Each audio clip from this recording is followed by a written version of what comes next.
Ora viva! Quiseram acolher-me aqui em casa, este casal simpaticíssimo de intelectuais, o mestre Dr. João Manuel Barata Feio, mestre em Sociologia e em Psicanálise, e a senhora arquiteta Elizabeth Barata Feio. Tem uma casa magnífica, propícia a uma tertúlia, mas não se trata de uma tertúlia. Trata-se mesmo de um livro com bases científicas, com bases socioculturais e sociopolíticas bastante sólidas. Se não fosse assim, não iríamos iniciar hoje dois vídeos. Um na perspectiva macroeconómica, macrosociológica, digamos assim, e macrohistórica, pelo mestre Barata Feio, e no segundo vídeo iremos falar sobre algumas figuras e empreendimentos que são institucionais, que são operacionais, que demonstram ainda hoje o feitio da Amadora como indústria, como zona comercial e habitacional.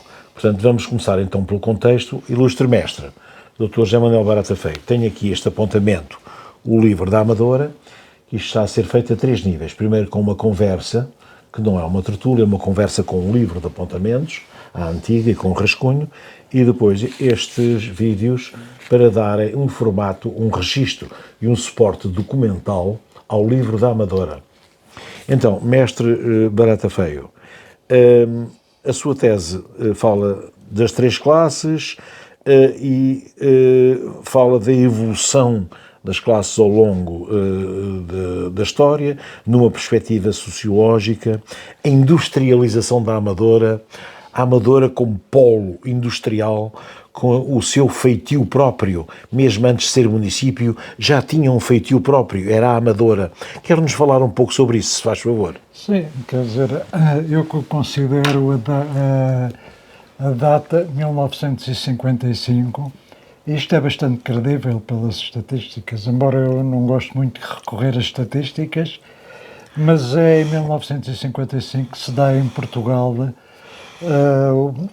o pico da industrialização, portanto atingiu, prova-se, quer dizer, as grandes construções, o Hospital de Santa Maria, um pouco mais tarde Ponte sobre o Tejo, as primeiras autoestradas, e o saneamento básico também foi muito importante nessa década, e outras grandes obras públicas, sobretudo as obras públicas. Temos 1955, a partir de 1955 começa-se a notar um decréscimo da industrialização a nível nacional. A industrialização provavelmente depende também um bocado da visão, não é? De quem escreve ou quem analisa. Poderás sofrer muitas influências do Plano Marshall ou não. Mas eu acredito que sim, porque o Plano Marshall veio reconstruir a Europa, como sabemos, não é? E afetou Portugal nesse aspecto, e a Amadora também. Portanto, em 1955 nós encontramos uma Amadora ainda não a começar, quer dizer, ser a cintura industrial de Lisboa. Muito bem, muito bem. Aí poderemos referenciar a Sorofama, as indústrias de Pereira Brito, os cabos de Ávila, os plásticos, portanto, médias indústrias ou grandes mesmo, no caso de 500 trabalhadores já será uma média indústria, e que teve, e portanto é esse o ambiente que se vive a partir dos anos 50. Claro que em 60, portanto, os anos 60, depois acontece a Revolução de Abril, mas já com o decréscimo, quer dizer, da industrialização, e a grande queda, penso que será nos anos 80. Entretanto, a Sorofama tinha fechado, o Pereira Brito fechou também na década de 80, os cabos Ávilas, portanto, todas essas grandes indústrias. E aqui é assinalar uma coisa muito importante, que é a passagem da industrialização para a sociedade de serviços. É espantoso, quer dizer, aqui, que estas passagens de mudanças de paradigma normalmente são sempre muito traumáticas, E a Amadora conseguiu ultrapassar essa crise. Podemos dizer que em termos globais foi uma crise sem grandes convulsões sociais.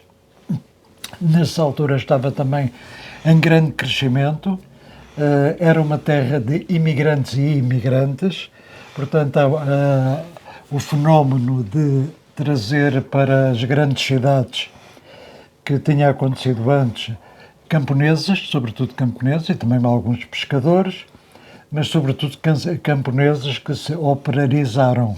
Não sei se pode usar a palavra operarizaram. Claro que isto foi um fenómeno em toda a Europa. Aconteceu em Paris, com os bidonvilles, não é? Aconteceu na Holanda, também com as pessoas a habitarem em barcos nos canais. E é curioso que até hoje esses barcos se mantêm operacionais. Há muita gente a viver em barcos. Mas também hoje vivem lá. E esses barcos são utilizados como hospedagem, estalagem. São alugados a turistas. Muito bem. Voltando ao caso da Amadora, eu creio que não se sentiu uma convulsão muito forte nessa transição devido à sua proximidade de Lisboa. Portanto, Lisboa, com os seus serviços, absorveu muito do operariado das fábricas da zona limítrofe. Também a restar nessa altura, por esses anos, por essas décadas, estamos a falar em 3 décadas, houve um fenómeno, podemos chamar um fenómeno, mas foi a demanda pela mulher no mercado de trabalho. Portanto, as mulheres aí assim deixaram as suas casas e foram para as fábricas, não é? Foi um fenómeno bastante interessante. Depois, portanto, os anos 80 serão, tanto anos